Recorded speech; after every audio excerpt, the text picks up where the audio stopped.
Hi everyone, it's Steph here. Welcome back to the Noveltea Corner. Today I am going to be talking about Play of Passion by Nalini Singh, which is book 9 in the Psy-Changeling series. I'm doing my read-along as part of the Psy-Changeling read-along with a whole bunch of wonderful people down below.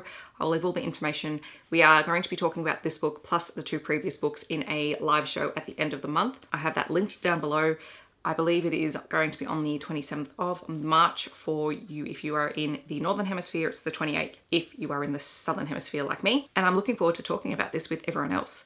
But today I'm going to be going through my very detailed recap of this book because I had so much fun with this one. It is the romance between Andrew Kincaid, who is the middle child of the Kincaid siblings. So we have previously had Brenna's story, she's mated to Judd, and we have had Riley's story, he's mated to Mercy, and the Kincaid siblings belong to the Snowdancer clan, so they are wolf changelings. Drew is the Snowdancer tracker. He exists sort of outside of the pack hierarchy a little bit, but he is a dominant wolf. It is his relationship with Indigo Riviera. Indigo is the highest ranking female wolf in the pack, and she is one of the Snowdancer lieutenants. She is 4 years older than Drew. Unlike many of our main characters in this series, she does not have her family that has been completely torn apart. She has quite a stable family unit, which is really great to see. And Drew and Indigo work together a lot. She's always thought of him as this playboy and she's never really taken him seriously until he starts pursuing her in this book. There are content warnings because Drew's parents were killed prior to this series starting, but it does come up in the Kincaid sibling stories. The Kincaids were fostered within the pack after their parents passed away, but it was really Riley who looked after both Drew and Brenna, and that's formed a huge part of who Drew is as a character. And essentially this is really the story of how 2 very dominant changeling shifters can find a balance, because Indigo especially is a very independent character. She is very strong and she does not want to be taken for granted and to have her mate assume that she will be submissive to him, and that's a huge part of this story. All right, I'm going to put this book down. We're going to talk about the main book plot. Then we're going to talk about overarching world stuff and then the fun things that I really enjoyed from this book. We open the book with Indigo and Drew hunting down a juvenile wolf called Joshua, who has basically started to go rogue because he's upset over his sister being injured. And he thinks it's his fault, and so he's run off, and Indigo and Drew are trying to track him down and trying to talk him back off the ledge. When a changeling goes rogue, there is a very good chance that they won't be able to bring them back from the brink, and usually that ends in that wolf or that changeling having to be executed, so they're trying to avoid that. They eventually corner him down. They have to fight him to get control of him, and then they're eventually able to connect with him and talk him down. Drew is injured in this process, and once they get back to the den, Indigo orders him to go and see Lara, who is their healer, and he tries to distract her by kissing her. Eventually she's able to bribe him to go and see Lara by bribing him with cheesecake, which becomes a reoccurring theme in the story because Indigo really loves sweet things. And after he's released from the infirmary, Indigo visits him in his room and brings him the cheesecake, and the 2 flirt. And this is where a lot of the dominance issues begin to come in, because she makes a comment about, because Drew's just had a shower, he's only in a towel, and he is going to get changed, and she makes a comment about having seen it all, which is an insult to him, but is her asserting her dominance in the situation. And so Drew drops the towel and ends up sitting next to her on the bed naked while eating cheesecake, and it is a hilarious scene, and it's just sort of the start of this really intense push-pull between the 2 of them. But while they have this moment, at one point, at a pretty critical point, he challenges her dominance and she's really offended and she leaves and doesn't talk to him for ages. Meanwhile, we sort of sidestep into the Psy world, and Henry and Trishana Scott, who are 2 of the Psy counselors who are sort of going rogue compared to everyone else, are talking about the fact that they need to eliminate Stasha Duncan, Faith Nightstar, and Ashira Lean, who are the Psy who have defected from the Psynet. They were also talking about how they have to take out all of their partners, Hawk as the leader of the Snowdancer clan, as well as all the Snowdancer lieutenants, if they are to consolidate their power, because basically the Snowdancer wolves and the Dark River leopards are causing them so much trouble at the moment. And they also know that they need to try and keep Nikita Duncan and Anthony Kyriakis on side, which is going to be difficult if they take out their daughters. Meanwhile, back at the den, we find out that one of Snowdancer's lieutenants, Riaz, is returning to the den, and Indigo offers to go and pick him up. This is really frustrating for Drew because he knows that Indigo and Riaz have had a relationship in the past, so he's quite jealous. Indigo, Drew and Hawk also identify sort of a gap in the Snow Dancer training regime, where previously they have spent a lot of time working with their juvenile wolves. Because of everything that's been going on with the Psy Council, they've sort of been neglected or put to one side for a little while, and so they decide that they're going to take a group of their teenage wolves out into the mountains, and they're going to go camping, and they're going to spend some one-on-one time with them. And Indigo and Drew are going to do that. The other thing that this book does really well is it sets up a whole lot of future books. So we get a lot of the Sienna and Hawk stuff starting to be threaded through this book. We have a scene where Sienna comes to see Hawk and thanks him for letting her spend time in Dark Rivers so that she can maintain control of her power. And we see that he's still really detrimental to her control at the moment. All of this comes to a head in the next book, so I'm really excited because I love Kiss of Snow. It's such a great book. But there are also a few other relationships that pop up, which I'll mention in a little while. Indigo does pick Riaz up from the airport, and then when everyone's back at the den, they have sort of a welcome home party for him, and the entire time Drew is stewing.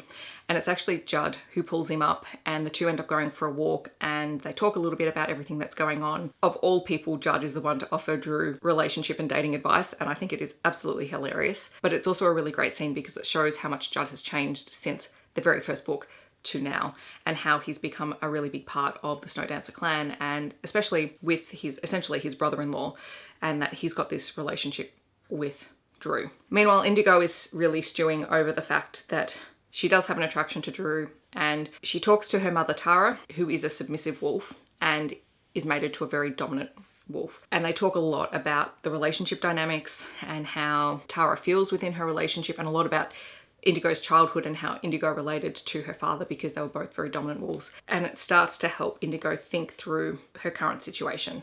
But it's really nice to see a healthy family dynamic. It just makes me so happy, because Tara really loves Indigo. The underlying Psy subplot in this story is that there are Psy who are going missing from the city, and Drew finds this out from Tejan, who is the rat alpha, and obviously takes this back to the den, and it comes into play a little bit later on. There's a really great scene where Indigo and Hawk go for a run, and Indigo is sort of having this internal thought around the relationship and the dynamic between an alpha and the lieutenants in the pack.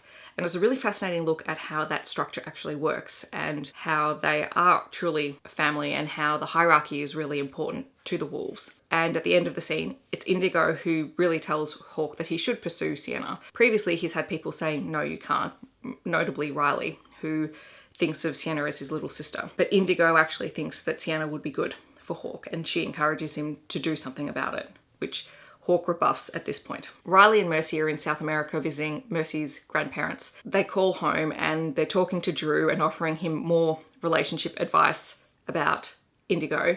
Mercy is delighted. She thinks it's great. And so she's giving him back the same advice that he gave her at one point. This sort of prompts Riley to begin to think about how he's going to apologize for asserting his dominance over Indigo earlier in the book. Oh, I forgot to say before that Judd and Brenna are also investigating the missing Psy, and one in particular because Judd had spoken to his contact Father Perez, the priest, and one of the Psy who has gone missing belonged to his church. And so Judd finds out that she's actually dead. So that whole subplot is ongoing. And then we come back to where Indigo and Drew are taking the juveniles out into the mountains, and Indigo is the one who ends up leading them out because Drew doesn't turn up. And eventually they come across him at their lunch eating spot, and he's brought a picnic for all of the kids, and a special one for Indigo where he's bought her more cheesecake because he ruined the last one. And they have their moment and their little heart-to-heart, and he apologizes, and it's great. While they're out camping, the kids are involved in lots of games and tracking and all sorts of things, and one of the juveniles, Sylvia, finds this rusted metal ball in the woods. And it's really strange because they generally try to keep their territory free from trash, and so Indigo takes the ball, and they're planning on taking it back to the den to see if they can identify what it is and who might have left it there. That night, Drew gives Indigo a fossilized leaf in amber because he knows that she collects fossils, and it's part of his charm offensive with her. And there's a couple of times in this book where he goes on the charm offensive, and it's really very sweet. They're sharing a tent because all the wolves are sharing tents while they're camping, and that night they both wake up because they can smell Psy in the area, and the Psy teleport out when they realize that there are wolves close by. But they begin to investigate sort of why they might have been there, And when they can't find any traces, they end up playing in the woods together, which is a really sweet scene as well. And then when they return to camp, they report the incident back to the den, and it happens to be Judd who's on duty that they report back to. The next day, Hawk joins the camping group, and he's brought along another of the Snowdancer soldiers, Maria. And Hawk mainly does this to mess with both Drew and Indigo, because Maria has a huge crush on Drew, which really irritates Indigo and frustrates Drew because he's got all of this unwanted attention suddenly that he has to deal with. As it turns out, he spends some time with Maria and finds out that her boyfriend has dumped her and that she's feeling really upset and unworthy. And so he comforts her, but it's not sexual at all. It's purely just the comfort of a senior person in her pack letting her know that she's okay and that she will be okay. Indigo doesn't know this, however, and so she gets really frustrated and she leaves all of Drew's camping gear outside the tent. And even when he explains the situation and she's repentant, he sleeps outside, because the two of them are just like this the whole time. And the sexual tension is off the charts. When everyone returns to the den, they discover that there is a bit of a plot to destabilize the different packs by segregating out the different human elements within the pack. So there's been an email that's going around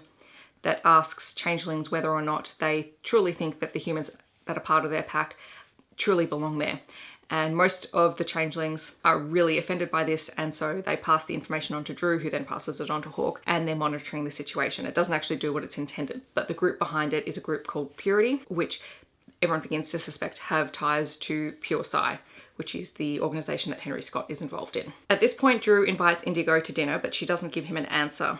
And then he later finds out that Riaz has invited her to run the outdoor obstacle course with him, and she does it, and she beats him, because of course she does, because she's Indigo and she's awesome. But then Riaz asks Indigo out for dinner, and she accepts his invite and not Drew's. As a result, Drew decides to leave. He needs to get out of the den, he needs to be away from the pack, and he tells Hawk he's going to be gone for one day, one night, and then he'll be back. While at dinner with Riaz, both of them realize that even though they are really good friends and they had a really good relationship the last time they were involved together, they're not each other's person at the moment. And Riaz admits that he has found his mate, but that his mate is currently in another relationship. He's trying to figure out what he's going to do, because he's not going to interfere with that person's relationship. And he calls out Indigo and the fact that she is attracted to Drew and that she hasn't done anything about it. And when she gets back to the den, obviously she finds out that Drew has gone. Hawk advises her to go after him, and it's Judd who ends up pointing her in the right direction because he'd been keeping an eye on his brother-in-law. When their paths cross,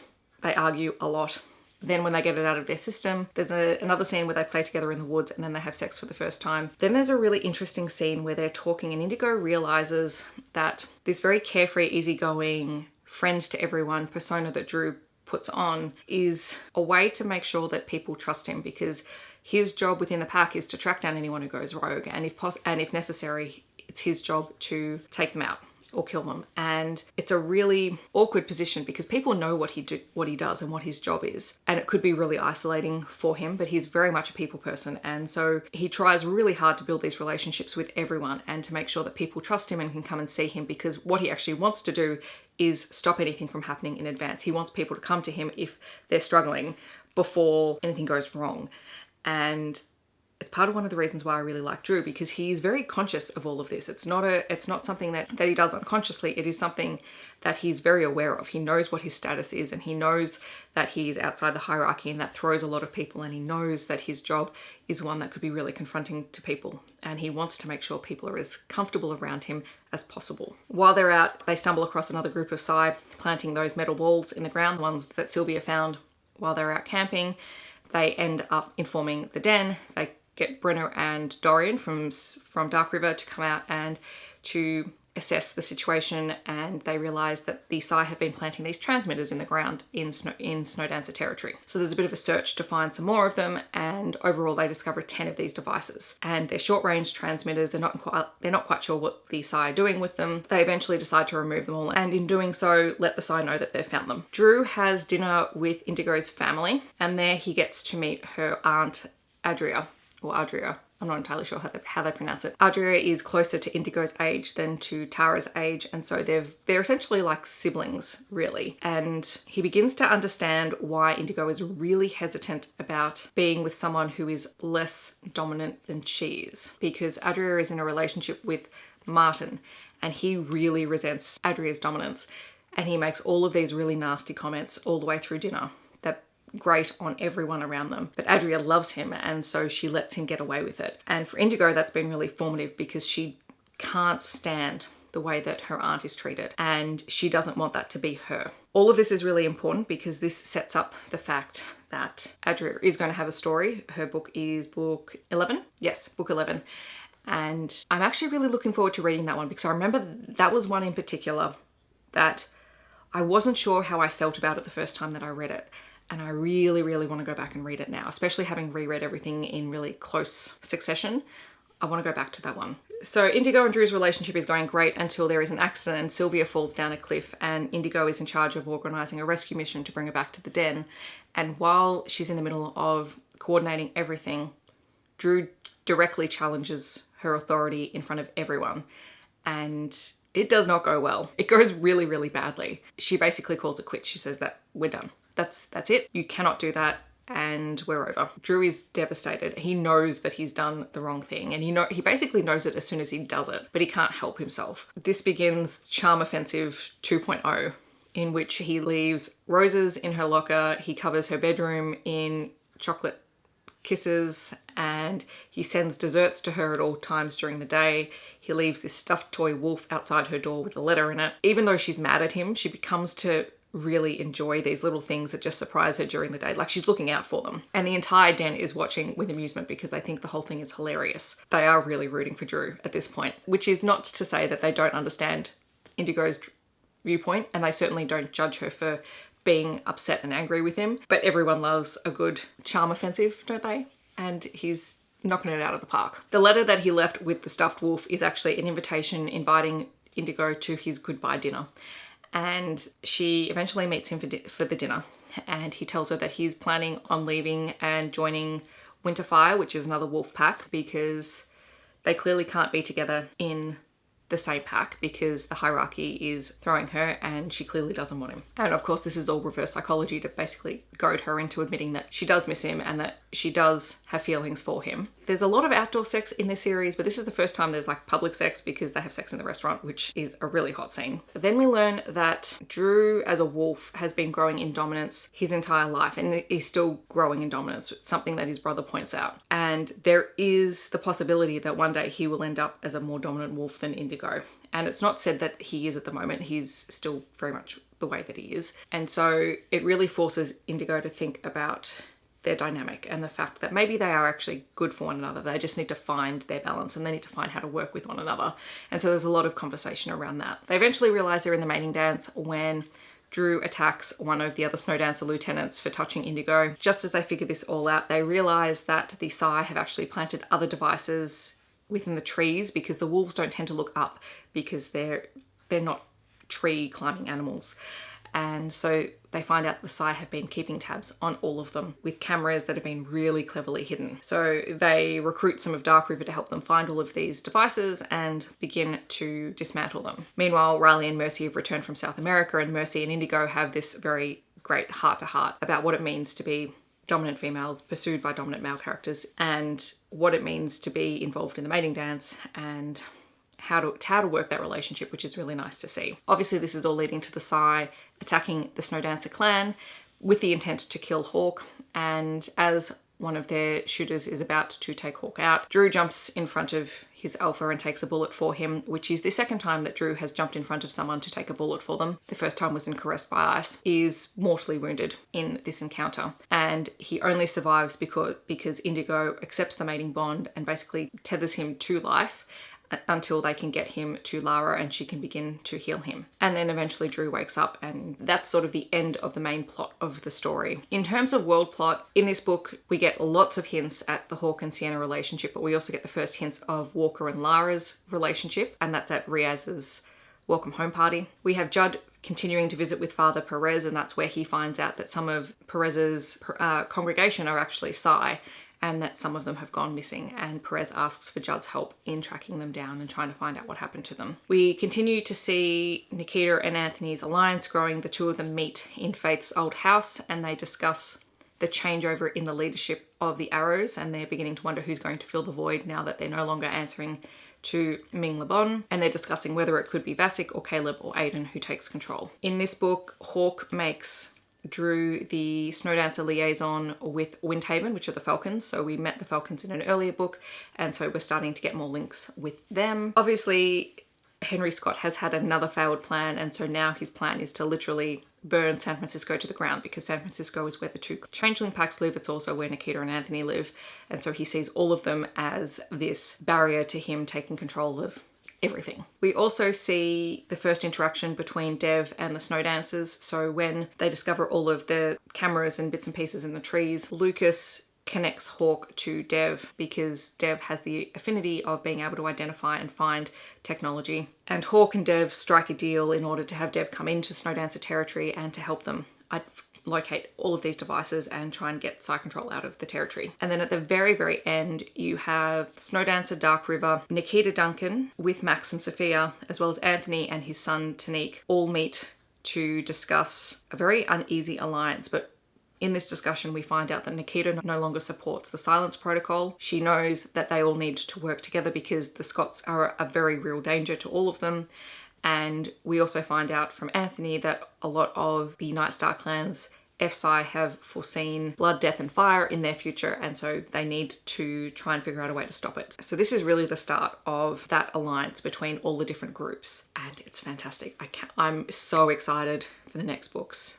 I can't even tell you. And then finally, the fun things that I had. I love it when Drew calls Indigo Indy in the story because she hates it. She can't stand it initially, and it drives her absolutely crazy that he does that. I really love the relationship that Drew has Sienna, so it's very sibling-like. He treats her like a younger sister, and that extends to all of the Lauren children. Judd makes a comment that Drew uses charm to win people over, and he did it with these very traumatized kids who'd been taken out of the Psy net, and he basically plied them all with sugar, which I think is hilarious. But he has spent a lot of time getting to know all of them, and they trust him implicitly. I love that we find out these little bits about Indigo. So she has been training novice soldiers for 8 years, and 4 of those she was training them with her father Abel, who was, I believe, a lieutenant at the time. When Drew is meeting with Tejan, the rat alpha, there's a part where he throws him a wheel of cheese, which is hilarious, and just, it's this one little moment, but it made me laugh out loud so much. Ben makes a reappearance. This time he escapes bedtime and he runs into Drew. And this is when Drew is leaving the pack because Indigo's gone out with Riaz. Drew returns him to his mother Ava. And before he goes, Ben brings out one of his favorite superhero toys, and he gives it to Drew, and he tells him that it's his favorite toy and it makes him feel better when he's feeling sad, and he wants Drew to have it because Drew is feeling sad. And it is just the most adorable scene. I swear to God, if Ben doesn't get a book somewhere way down in the future when he's all grown up, I don't know what I'm going to do, because he's just adorable. This happens again when Drew is unconscious in the infirmary after he's been shot. Ben keeps dropping off his toy soldiers to watch over Drew. It's just so sweet. I really loved it. And the other thing that I really like is just the relationship between the Kincaid siblings. So between Riley, Drew and Brenna, they just care very much about each other, and they had to look after each other when their parents died, and you can just see the love that's there. And they all know each other's faults, and they know each other's strengths, and they just play to it, which is really lovely. That is my recount and recap of Play of Passion. I really enjoyed the story, but I'm so excited because Kiss of Snow is next. I can't wait to reread Hawk and Sienna's book. I think it's like the 3rd or 4th time that I'm going to be rereading that one. It's just great. In the comments below, feel free to chat to me about this book if you would like to. Otherwise, check out the details for the live show. Come and join us on the 27th/28th of March. We would love to talk to you about these books in more depth. I hope that wherever you are in the world, you're staying safe and healthy, and I'll see you in my next video. Thanks so much for watching. Bye, everyone.